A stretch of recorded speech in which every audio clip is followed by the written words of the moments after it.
Hello dear student, आप सभी का स्वागत है ज्ञान जीएस के ऑफिशियल यूट्यूब चैनल पर। तो जैसा कि आप सभी लोगों को पता है कि हमारी संवैधानिक ढांचे के अंतर्गत हम 6 क्लास को पढ़ चुके थे। आज हमारी 7 नंबर की क्लास है और यह हमारी संवैधानिक ढांचे के अंतर्गत अंतिम क्लास होने वाली है। इसके बाद में हम नेक्स्ट टॉपिक नेक्स्ट चैप्टर को पढ़ेंगे। क्या रहेगा हमारा चैप्टर, इसकी बात तो हम कल जब पढ़ेंगे तब करेंगे, लेकिन आज देखिएगा अभी तक हम संवैधानिक ढांचे के अंतर्गत कितनी क्लासों को स्टडी कर चुके हैं। तो देखिएगा, ऐतिहासिक पृष्ठभूमि को किया था, संविधान के निर्माण को किया था, उसके बाद संविधान की विशेषताओं को किया था, संविधान की प्रस्तावना हो गई, संघ व उसका क्षेत्र हो गया, नागरिकता हो गई, मौलिक अधिकार हो गए, नीति निर्देशक तत्व हो गए, आपके मूल कर्तव्य हो गए, संविधान संशोधन की प्रक्रिया हो गई। और आज हमारा जो अंतिम टॉपिक है वो हमारा क्या है, तो अंतिम टॉपिक की हम बात करेंगे संविधान की मूल संरचना। इससे पहले भी हम पढ़े थे इन सभी टॉपिकों को, तो इनको अगर आपने नहीं देखा है तो वहां से जाके आप रिवीजन करें इन टॉपिकों का। और हम आपके देखिएगा संविधान का जो आपकी बुक के अंतर्गत संवैधानिक ढांचा जो हमारा होता है उसमें हम सभी टॉपिकों को क्या कर चुके हैं, कंप्लीट कर चुके हैं। तो अब जो हमारे नेक्स्ट यानी कि चैप्टर नंबर जो 2 होगा, हमने आपको पहली वीडियो में टोटल डिस्कस करा है इस बारे में। जो हमारा चैप्टर नंबर जो 2 होगा उसकी अब हम बात करेंगे। चैप्टर नंबर 2 हमारा होगा सिस्टम ऑफ गवर्नमेंट, यानी कि जो सिस्टम है गवर्नमेंट का उसकी हम बात करेंगे। तो हमने आपके लिए मोस्ट इंपोर्टेंट प्रश्न भी कराए हैं और बताया भी है कैसे कैसे संविधान बना था हमारा, कितनी तारीख को बना था, ये सब बातें हमने आपको बताई हैं। तो आज का हमारा जो टॉपिक है वो दो चीजों पर निर्भर करेगा, एक तो मूलभूत संरचना और दूसरी बुनियादी संरचना। बात एक ही है, एक ही नाम है टॉपिक का, मूलभूत संरचना बोले या संविधान की बुनियादी संरचना बोले। तो आपने अगर प्रीवियस टॉपिक को अच्छे से पढ़ा होगा तो मैंने आपको आर्टिकल नंबर 368 के बारे में बताया था। यानी कि अगर हम आर्टिकल नंबर 368 की अगर बात करें तो आर्टिकल नंबर 368 क्या करता है, संविधान संशोधन की प्रक्रिया है।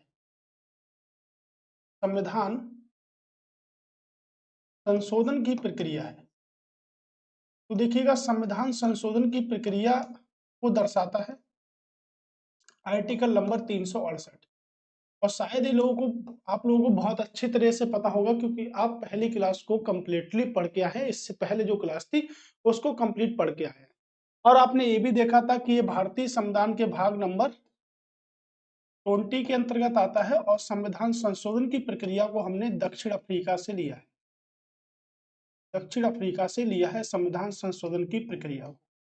3 तरीके से संशोधन कर सकती है, संसद के साधारण बहुमत के द्वारा, संसद के विशेष बहुमत के द्वारा और राज्य विधान मंडलों के समर्थन के द्वारा। ये समर्थन की प्राप्ति हो तब वह संशोधन कर सकती है। जैसे मूल अधिकार में और आपके राज्य के नीति निर्देशक तत्वों में डीपीएसपी में जो संशोधन जो किया जाएगा वो विशेष बहुमत के द्वारा आपके किया जाएगा। ठीक है, आप पढ़िएगा, आपके प्रश्न पेपर में ऐसे ही आते हैं जैसे मैंने आपको कराए हैं। ठीक है, हर लेवल का प्रश्न है, किसी भी कंपटीशन की आप तैयारी कर रहे हो हर लेवल के लिए मोस्ट इंपोर्टेंट है। तो ठीक है, तो दक्षिण अफ्रीका। अब मैंने आपको बताया था कि संविधान संशोधन की जो प्रक्रिया है वो मूल अधिकार यानी कि मौलिक अधिकारों में भी संशोधन कर सकती है। संसद को ये शक्ति है कि मौलिक अधिकारों में भी संशोधन कर सकती है, लेकिन संविधान के मूलभूत ढांचे में संशोधन नहीं कर सकती। तो संविधान के मूलभूत ढांचे में संशोधन नहीं कर सकती है, तो कौन कौन से मूलभूत चीजें हैं संविधान की जिसमें संशोधन की प्रक्रिया लागू नहीं होती। इसके लिए 13 न्यायाधीशों की एक बैठक बैठी थी। 13 न्यायाधीशों की एक बैठक बैठी थी और 68 दिन तक उसमें चर्चा की गई थी। 6-8 दिनों तक कितनी चर्चा की गई थी। तो 68 दिनों तक चर्चा की गई, 13 न्यायाधीशों की बैठक बैठी थी। उसके बाद अगर हम बात करें तो 13 न्यायाधीश बैठे जाकर 6-8 दिनों तक बैठक चली और इसे बोला गया केशवानंद भारतीय भारत बनाम केरल राज्य। ठीक है, तो इसे इस तहत बोला गया। तो इसमें कहा गया कि संविधान के मूलभूत ढांचे में क्षति नहीं होगी, यानी कि संशोधित नहीं हो सकता। तो संविधान का मूलभूत ढांचा संशोधन नहीं हो सकता केशवानंद भारती बनाम 1973 के अकॉर्डिंग। 68 यानी कि 68 दिनों की बैठक में फैसला लिया गया। तो कौन कौन से तत्व हैं, कौन कौन सी बातें हैं जिसमें हम संशोधन नहीं कर सकते, बाकी 368 के तहत संविधान के मूलभूत ढांचे को छोड़कर हर जगह हम संशोधन कर सकते हैं। तो संविधान के मूलभूत ढांचे में संशोधन नहीं कर सकते। अब यहाँ से देखेंगे, ये हमारे मोस्ट इंपोर्टेंट पॉइंट बनते हैं, क्योंकि प्रश्न सबसे पहले अगर बनता है तो बनता है कि कौन सा संविधान के मूल ढांचे के अंतर्गत नहीं आता है। तो संविधान के मूल ढांचे के अंतर्गत नहीं आता है, ऐसे ऐसे प्रश्न बनते हैं। देखिए, संविधान की सर्वोच्चता, तो संविधान सर्वोपरि है, संविधान की सर्वोच्चता है, सभी को पता है ना। संविधान के नियमों का पालन करना चाहिए। तो संविधान हमारा बनके तैयार हुआ था 26 नवंबर 1949 को संविधान बनके तैयार हुआ था, और 26 नवंबर 1949 भारत आजाद हुआ था 15 अगस्त 1947 को। 26 नवंबर 1949 को संविधान बनकर हमारा तैयार हो गया।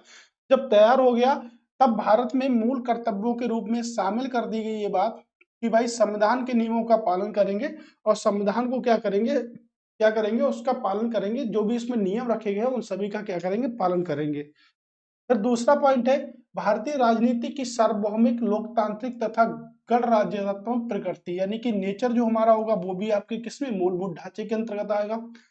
संविधान का धर्मनिरपेक्ष चरित्र। अब देखिएगा, धर्मनिरपेक्ष की बात क्या होती है। अगर हम धर्मनिरपेक्ष की बात करेंगे तो धर्मनिरपेक्ष का मतलब ये नहीं है कि भारत किसी एक धर्म को शासित करता है। तो देखिएगा, भारत में हर धर्म का व्यक्ति रहता है। अगर हम बात करें तो सबसे ज्यादा आपके हिंदू धर्म के लोग हैं भारत में। हिंदू धर्म के जो लोग हैं वो 79.8% लोग क्या है, हिंदू धर्म के हैं। और अगर यहीं पर अगर हम अल्पसंख्यक की बात करें, तो 9.2% लोग क्या है, अल्पसंख्यक हैं। और अल्पसंख्यक में आपके कौन कौन आता है, सबसे ज्यादा अल्पसंख्यक हैं आपके मुस्लिम संप्रदाय के लोग, उसके बाद सिख संप्रदाय, फिर आपके ईसाई, पारसी, बौद्ध और जैन। ठीक है, ये 6 धर्म है जो आपके, ठीक है। और इन सभी धर्मों में सबसे ज्यादा जो धर्म है अल्पसंख्यकों में वो कौन है, मुस्लिम। तो ये सब धर्म, यानी कि भारत क्या करता है, सभी धर्मों को मान्यता प्रदान करता है, लेकिन किसी एक धर्म को संरक्षित नहीं करता। यानी कि भारत में सभी धर्म को मानता है, किसी भी धर्म का व्यक्ति रह सकता है भारत में, लेकिन किसी एक धर्म को संरक्षित नहीं करता। यही आपका अर्थ है धर्मनिरपेक्ष चरित्र का। ठीक है, तो भारत किसी एक धर्म के चरित्र को नहीं अपनाता है, वो सभी के धर्मों को चरित्र को अपनाता है। अब मौलिक अधिकारों में धार्मिक स्वतंत्रता का भी अधिकार दिया गया है, धार्मिक स्वतंत्रता का भी अधिकार दिया गया 25 से लेके 28 तक आर्टिकल में धार्मिक स्वतंत्रता का भी अधिकार दिया गया है। ठीक है, तो देखिएगा, धर्मनिरपेक्ष चरित्र हो गया। अब विधायिका, कार्यपालिका और न्यायपालिका के भी शक्तियों का विभाजन, अपनी अपनी पावर है। विधायिका क्या करती है, कानून बनाती है।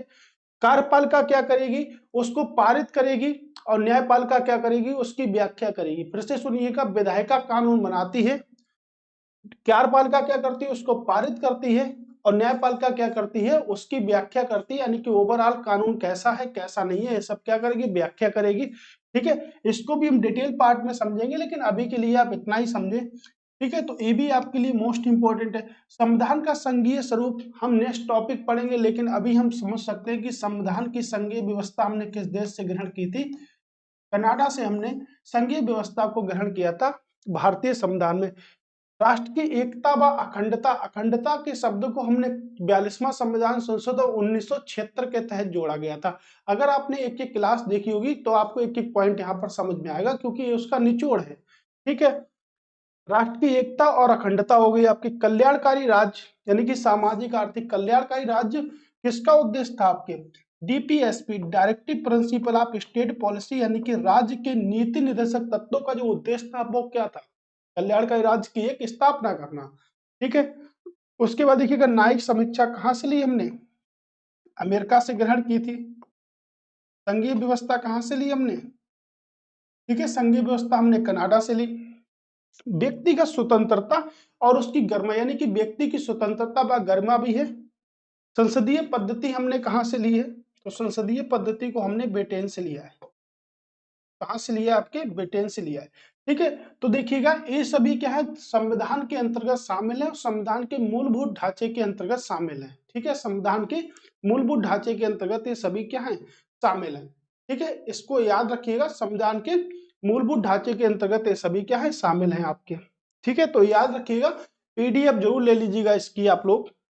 कानून का शासन है, देखिएगा भारतीय संविधान का आर्टिकल नंबर अगर 13 की बात करें तो उसमें कानून की परिभाषा दी गई है। किसकी परिभाषा दी गई है? कानून की। मौलिक अधिकारों के अंतर्गत कानून की परिभाषा दी गई है। ये प्रश्न भी मैंने आपको पढ़ाया था। मौलिक अधिकार व नीति ने सिद्धांतों के बीच सौहार्द व संतुलन बनाए रखना। ठीक है, ये भी आपके देखिएगा। मौलिक अधिकार की बात करेंगे तो आपको पता है भाग नंबर 3 और भाग नंबर 4, ये दोनों आपके आते हैं इसके अंतर्गत। ठीक है, इसको भी याद रखिएगा। समत्व का सिद्धांत भी याद रखिएगा। स्वतंत्र व निष्पक्ष चुनाव भी होता है। न्यायपालिका की स्वतंत्रता कहाँ से ग्रहण करी? न्यायपालिका की स्वतंत्रता हमने अमेरिका के संविधान से न्यायपालिका की स्वतंत्रता को ग्रहण किया। संविधान में संशोधन की संसद की सीमित शक्ति, संशोधन की शक्ति हमने कहाँ से ली? शुरुआत में ही मैंने आपको बताया था, दक्षिण अफ्रीका के संविधान से ली थी। दक्षिण अफ्रीका के संविधान से संशोधन की शक्ति ली। न्याय तक प्रभावी पहुंच, ये भी इंपॉर्टेंट है। मौलिक अधिकारों के आधारभूत सिद्धांतों के अंतर्गत रखा गया। अनुच्छेद 32, 136, 141, 142 के अंतर्गत सर्वोच्च न्यायालय की शक्ति। अनुच्छेद आर्टिकल अगर 32 की बात करें तो आर्टिकल 32 में 5 रिटें हैं। कितनी रिटें हैं आर्टिकल 32? 5 रिटें हैं। जैसे अगर बात करें बंदी प्रत्यक्षीकरण, बंदी प्रत्यक्षीकरण भी इसकी रिट है। फिर आ रही है आपकी परमादेश। याद रखिएगा रिट कहां से ली हमने? ब्रिटेन से ली है। फिर प्रतिषेध, उत्प्रेषण, और फिर आपकी कौन सी आई? अधिकार।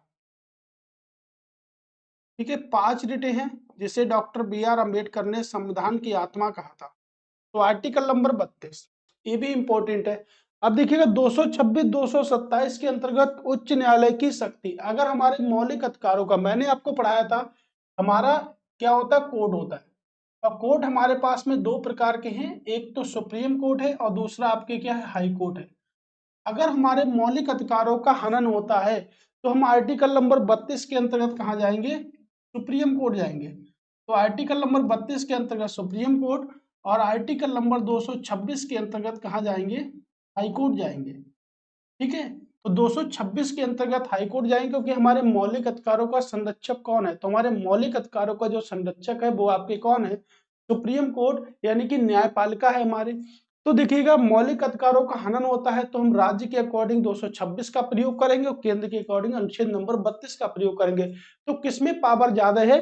तो देखिएगा हाई कोर्ट की पावर ज्यादा है मौलिक अधिकारों के संरक्षक में। ठीक है, संरक्षण में, मौलिक अधिकारों के संरक्षण में हाई कोर्ट की पावर ज्यादा है अकॉर्डिंग आप किसके? सुप्रीम कोर्ट के। ठीक है, भारत में एक सुप्रीम कोर्ट है, 25 हाई कोर्ट है आपके। बहुत सारे हाई कोर्ट ऐसे भी हैं जो 2-2 राज्य, 3-3 राज्यों के, 4-4 राज्यों के भी हैं। ठीक है, याद रखिए क्योंकि भारत में 28 राज्य हैं और 8 केंद्र शासित प्रदेश है, यानी कि टोटल 36 है, लेकिन हाई कोर्ट कितने हैं? 25 है। तो कहीं ना कहीं 11 जो होंगे वो कहीं ना कहीं अटैच करेंगे। इसके लिए एक सेपरेट क्लास होगी, एकदम सेशन जबरदस्त रहेगा इसका भी। ठीक है, तो देखिएगा मूलभूत ढांचे की बात हम कर चुके हैं। अब कुछ क्वेश्चन है जो कि मूलभूत ढांचे से आज तक कई सारे एग्जामों में पूछे गए हैं, उन सभी क्वेश्चनों को आपके सामने प्रस्तुत कर रहे हैं।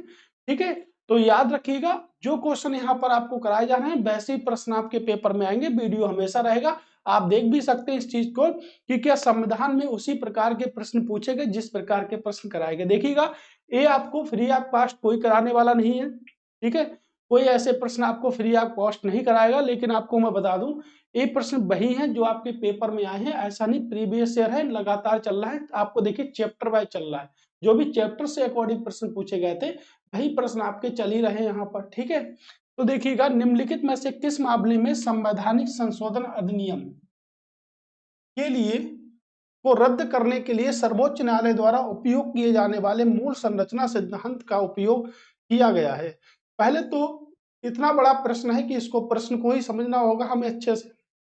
कर रहे निम्नलिखित में से किस मामले में संवैधानिक संविधान संशोधन के प्रावधानों को, यहां से पढ़िएगा, प्रावधानों को रद्द करने के लिए सर्वोच्च न्यायालय द्वारा उपयोग किए जाने वाले मूल संरचना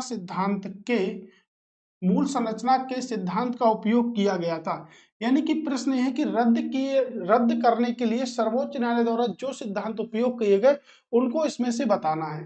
तो रद्द तो नहीं किए गए, केशवानंद भारती बनाम से नहीं संबंधित है, यूनिवर्सल मिल्स मामला भारत संघ से संबंधित होगा, उच्चतम न्यायालय के अधिकृत अधिवक्ता संगठन और दूसरा बनाम भारत संघ 2015 ये भी इसमें शामिल होगा, गोलकनाथ बनाम पंजाब राज्य ये शामिल नहीं होगा। तो देखिएगा रद्द से अगर आपके पेपर में कहीं पर रद्द की बात कर दी जाए, ठीक है, आपके पेपर में कहीं पर रद्द की बात कर दी जाए तो आपके 2 और 3 यही आपके सही होंगे। यानी कि देखिएगा रद्द करने के लिए सर्वोच्च न्यायालय द्वारा उपयोग किए जाने वाले मूल संरचना सिद्धांतों का उपयोग किया गया, यानी कि संविधान में जो भी संशोधन रद्द किए गए उनके लिए किस संरचना का प्रयोग किया गया, किन सिद्धांतों का प्रयोग किया गया। तो देखिएगा 2 और 3 अब देखिएगा जी ये वाला जो है मिल्स बनाम भारत राज्य जो है आपका, इसके अंतर्गत मौलिक अधिकारों को भी रखा गया था। किसको रखा गया था? मौलिक अधिकारों को भी रखा गया था। ठीक है, वो बात की बात है, लेकिन आप सिर्फ यहां से समझिएगा कि अगर रद्द करने की बात आ जाती है आपके पेपर में, ठीक है, शॉर्ट ट्रिक जैसे अपनाते हैं और रद्द करने की बात आती है तो उसके लिए ये 2 ही रिस्पॉन्सिबल होंगे, पूरे के पूरे टोटल संविधान में यही 2 आपके क्या होंगे, रिस्पॉन्सिबल होंगे। तो देखिएगा आंसर भी हमारा मिल गया 2 और 3। ठीक है, लास्ट ईयर ये प्रश्न आपके यूपीएससी पेपर में पूछा गया था। ठीक है, और वेरी वेरी मोस्ट इंपोर्टेंट है, इसका छोटा सा मामला जो था वो यूपी पीसीएस में पूछा गया था, इसको आधा प्रश्न करके यूपी पीसीएस में पूछा गया था। ठीक है, अब देखिएगा ये प्रश्न बहुत इंपॉर्टेंट है, इस बार आने के पूरे पूरे चांस है, यूपीएससी के पेपर में तो आएगा ही आएगा, लेकिन आपके यूपी पीसीएस के पेपर में भी मोस्ट इंपोर्टेंट बनेगा। ये आधा प्रश्न बने लेकिन बनेगा जरूर। ठीक है, कह रहे हैं इंदिरा नेहरू गांधी मामले, बस इतनी सी बात आपको याद रखना है, द्वारा ये चुनाव मामले में सुप्रीम कोर्ट द्वारा बुनियादी ढांचे को निम्नलिखित में से कौन सा घोषित किए गए थे। प्रश्न सिर्फ इतना याद रखना है कि इंदिरा गांधी मामले में कौन से संबंधित है, बस। बाकी तो ये लीला जो रखी गई है ऊपर वो सब बेकार है, सिर्फ आपके लिए इंदिरा गांधी अगर आ जाती है तो उसमें कौन कौन से चीजों को शामिल किया गया है, कौन कौन से लक्ष्यों को शामिल किया गया। एक, संप्रभु लोकतांत्रिक गणराज्य के रूप में भारत, बिल्कुल। किसी व्यक्ति की स्थिति व अवसर की समानता, ये भी ठीक है। धर्मनिरपेक्षता व अंतरात्मा या धर्म की स्वतंत्रता, बिल्कुल ठीक है। मौलिक अधिकारों व नीति निर्देशक सिद्धांतों के बीच समन्वय, मैंने अभी आपको बताया था, इसमें है आपके यूनिवर्सल मिल्स मामले में है। ठीक है, बनाम संघ में है, तो ये तो आपका नहीं होगा, ये तो आपका नहीं होगा। ठीक है, तो कौन सा होगा आपका? ऑप्शन की अगर बात करें तो 1 2 3 1 2 3 1 2 3। ठीक है, तो आप लिख लीजिएगा, आप इंदिरा गांधी नेहरू मामले को लिख लीजिएगा और इन 3 पॉइंटों को अपने कॉपी में छाप लीजिएगा, नोट्स में छाप लीजिएगा। ठीक है, ऐसे ही प्रश्न बनेंगे। भारत के सर्वोच्च न्यायालय के किस मामले में पहली बार संविधान की मूल संरचना का सिद्धांत दिया गया था? तो पहली बार संविधान की मूल संरचना का सिद्धांत दिया गया था, किसमें दिया गया था? आप अच्छे से जानते हो, आपको पढ़ने की जरूरत नहीं है। 1973 में आया था, 68 दिन तक ये मामला चला था और कहा गया संविधान के मूलभूत ढांचे को संशोधन नहीं किया जा सकता है। ठीक है, तो पहली मूल संरचना से ही संबंधित है। निम्नलिखित में से कौन सा भारतीय संविधान की मूल संरचना की विशेषता है? तो भारतीय संविधान में मूल संरचना की विशेषता है न्यायिक समीक्षा, तो बिल्कुल है, शक्ति का पृथक्करण भी बिल्कुल है और व्यक्तिगत स्वतंत्रता भी आपके बिल्कुल है। ठीक है, तो आपने पढ़ा था कौन कौन सा होगा, यानी कि अब देखिएगा उसमें जो ऑप्शन है वो क्या है, उपयुक्त में एक से अधिक, यानी कि तीनों के तीनों सही है, तो आंसर होगा 3, यानी कि उपयुक्त में आपके सबके सब क्या है, ठीक है, एकदम राइट है।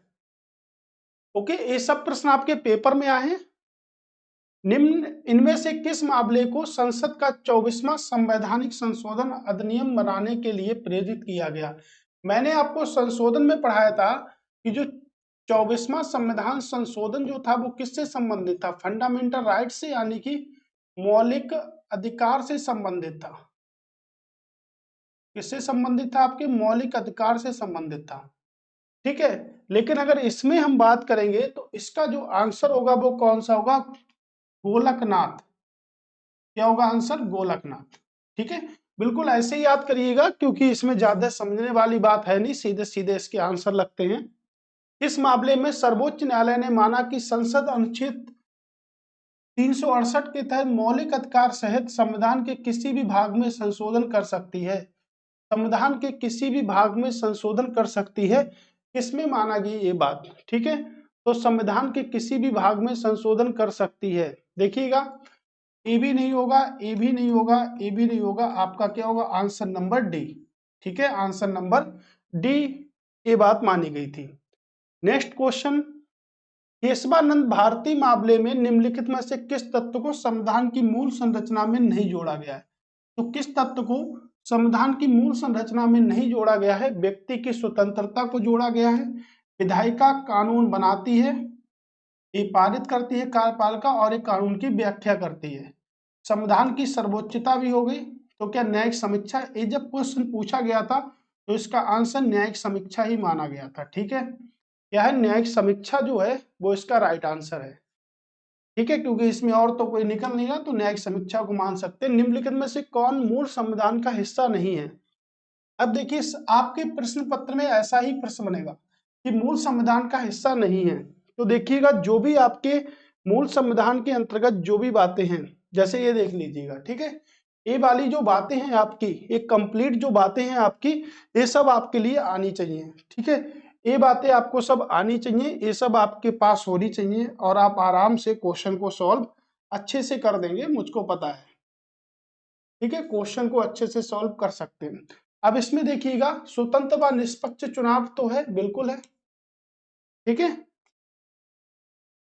आपका ये तो है। कानून का नियम भी है आपके। राष्ट्रपति का चुनाव नहीं है, राष्ट्रपति का चुनाव नहीं है। न्यायपालिका की स्वतंत्रता भी है। तो क्या नहीं था इसमें? राष्ट्रपति का चुनाव नहीं था। लास्ट ईयर यूपी पीसीएस में पूछा गया था ये प्रश्न। ठीक है, अगला, निम्नलिखित कथनों पर विचार कीजिए। तो विचार 130 प्रश्न देखिएगा कंप्लीट कर चुके हैं अभी तक हम। 129 प्रश्न कंप्लीट कर चुके हैं। भारत का संविधान अपने मूल ढांचे को संघवाद, धर्मनिरपेक्ष, मूल अधिकार और लोकतंत्र के रूप में परिभाषित करता है। नहीं भाई, ये कौन सा करता है? ये तो गलत हो गया आपका, ये नहीं करता। भारत का संविधान नागरिकों की स्वतंत्रता, उन आदर्शों पर जिन पर संविधान आधारित है की सुरक्षा और न्यायिक अवलोकन की व्यवस्था करता है? बिल्कुल नहीं करता। ठीक है, ये देखिएगा, मूल ढांचे के अंतर्गत ये कब कहाँ आते हैं? कुछ भी नहीं आता। आपने अभी तो पढ़ाई था, कुछ भी नहीं आता। तो ना तो पहला सही है, ना तो दूसरा सही है। ठीक है, ना तो पहला सही है, ना तो दूसरा सही है। निम्नलिखित में से कौन सी भारतीय संविधान की एकल विशेषता नहीं है, एकल मूल विशेषता नहीं है? इसी प्रकार का प्रश्न पूछा ही जाएगा। मौलिक अधिकार बिल्कुल है, न्यायपालिका की स्वतंत्रता भी है, संघवाद भी दिया रखा है, संसद का संविधान के किसी भी भाग में संशोधन करने का निर्बाध अधिकार है। ये नहीं है। ठीक है, ये क्या है? डी वाला आपका आंसर होगा। आपको संघवाद लग रहा होगा, लेकिन संघवाद गलत है। ऑप्शन आपका कौन सा होगा? डी वाला आपका राइट आंसर होगा। ज्यादा समझने की चीज इसमें है नहीं, बस। ठीक है, इतने ही प्रश्न बन सकते थे। बहुत कोशिश करी आपके लिए कि ज्यादा से ज्यादा प्रश्न पढ़ा दें, लेकिन नहीं बन पाए प्रश्न। तो देखिएगा, हमने कंप्लीट कर लिया है ए पार्ट, यानी कि जो हमारा संवैधानिक ढांचे के अंतर्गत जो हमारा पार्ट था वो हमने कंप्लीट कर लिया है। बहुत कोशिश करी, लेकिन इससे ज्यादा प्रश्न हम नहीं बना पाए आप लोगों के लिए। ठीक है, तो आज की क्लास हमारी बहुत छोटी थी, और उम्मीद है कि आप लोग लगातार इस पर बने तो रहेंगे।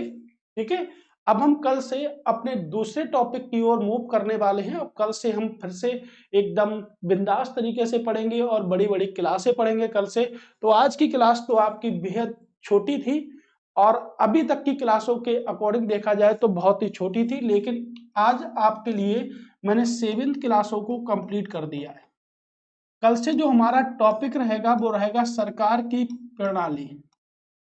सिस्टम ऑफ गवर्नमेंट की कल हम बात करेंगे, कैसे काम करता है हमारा सिस्टम, कैसे उसकी आगे की बातें चलती हैं और कैसे हमारा आगे की बातों के लिए काम होता है। ठीक है, आप देखिएगा, एक आपके लिए बहुत ही जरूरी बात बता रहे हैं। अगर आप नोट्स लेने के इच्छुक हैं तो आप हमें व्हाट्सएप कर सकते हैं, जो भी स्क्रीन पर नंबर दे रखा है इस पे आप व्हाट्सएप कर सकते हैं, आपको रिटन नोट्स भी प्रोवाइड करा दिए जाएंगे। ठीक है, अब हम नई वीडियो मिलेंगे दोस्तों, तब तक के लिए नमस्कार, टाटा, बाय बाय, जय हिंद। ओके।